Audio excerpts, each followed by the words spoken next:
But those are some of the ideas that people might come up with if they were really trying to seriously defend the notion that diversity is a strength. In fact, practically no one ever attempts seriously to defend this notion. They simply assert it. Diversity is a strength. End of argument. Now, I was asked to speak about multiculturalism and racial diversity. In fact, in the United States today, multiculturalism goes essentially hand in hand with racial diversity. Why is that? Because when people are from essentially the same ethnic group, European immigrants to the United States, it's been demonstrated over and over that after about 2 or 3 generations, it makes no difference whether your ancestors came from Ireland, or from Italy, from Hungary, Scandinavia. After 2 or 3 generations, European-derived Americans are essentially indistinguishable in terms of per capita income, likelihood to go to college, likelihood to marry outside their original European group. And in fact, this phenomenon, I think, puts the lie to the current view that today's immigrants, Asians and Hispanics, people were told over and over, okay, if there's a problem, it would go away. There were certain problems in assimilating the Italians and the Irish. Those problems were overcome. We all became Americans. The same will happen with the Vietnamese or the Hmong or the Haitians. Well, that ignores an important thing. That ignores an aspect of assimilation that makes people very uncomfortable, and that is race. People who came from Europe were able to assimilate in a way that people who had been here far longer, that is to say, blacks and American Indians, have not assimilated in the same way that the Italians and the Irish have done. And given, of course, that at the present time the United States shows very little inclination to try to have people assimilate, the idea that people from Asia or Hispanics, people from the Caribbean are going to assimilate just the way the Irish and Italians did, I think, is a pipe dream.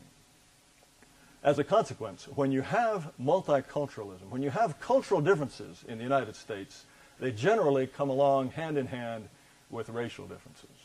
Because, as I said, Europeans generally do end up in a melting pot and come out American rather than what they used to be. So what is the real practical result of diversity of the kind that we're asked to celebrate? For the most part, people rub along as best they can with people unlike themselves, but when they are entirely free to choose their own companions, whether it's when they're choosing a church to go to, whether or not it's making up a list for a dinner party or a backyard barbecue, or just hanging out with friends, people segregate. They segregate naturally, almost entirely on the basis of race. There's nothing at all wrong with this. In fact, it's a universal phenomenon found all around the world. And it is a mistake somehow to assume that it is wrong to prefer the company of people like oneself. As I said, it is universal, and I think there's every reason to believe that there are innate biological reasons, we can talk about this later a little bit, for people to prefer people like themselves.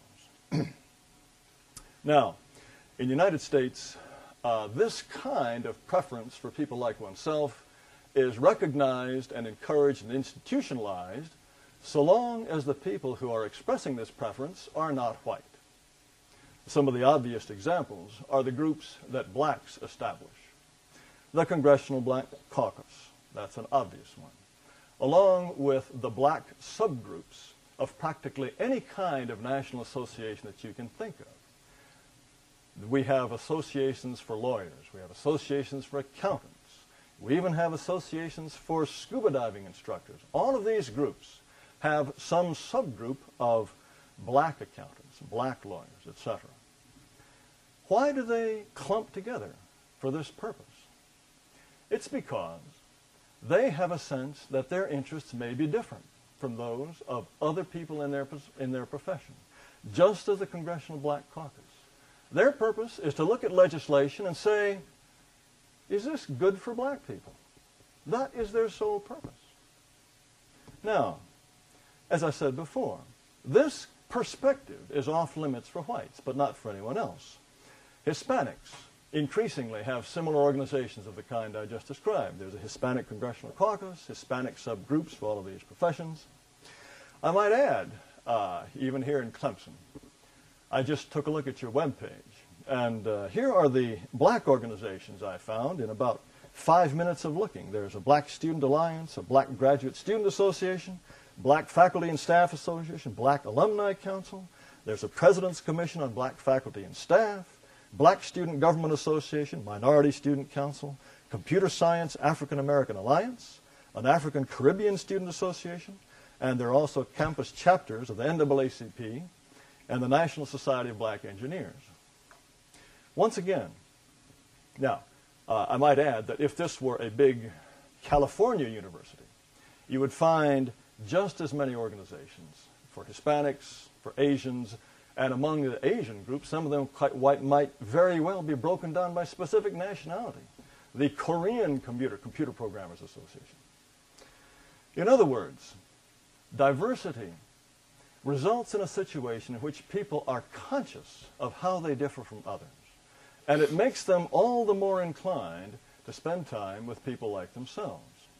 And that is why you have these different groups, and that is why, although as I say there's a profound double standard here in which whites are not allowed to have these groups, but every other group is encouraged to promote its own interests, often at the expense of any other racial group, be it whites or anyone else. We have at the same time a kind of cultural separation that derives from the sort of diversity with which we live. Were you aware, for example, that the top 10 television programs viewed by blacks and the top 10 television programs viewed by whites, there's no overlap at all. The top 10 for blacks, the top 10 for whites are different. Only once you get into about 11 or 12 do you find a program that is in the top viewing ranks for people of both races. Likewise, take the question of names, specifically black girls' names. In, say, the 1920s, the 1930s, the popular names for girls in America were essentially indistinguishable by race. Now, as you all very well know, there are a number of names that are clearly black in the United States. In fact, a study done from 1960, covering the period 1960 to 2000, found that 40% of the names given to black girls in the state of California were not given to a single white girl in the entire state. That is how different our naming conventions have become, and the split is along racial lines.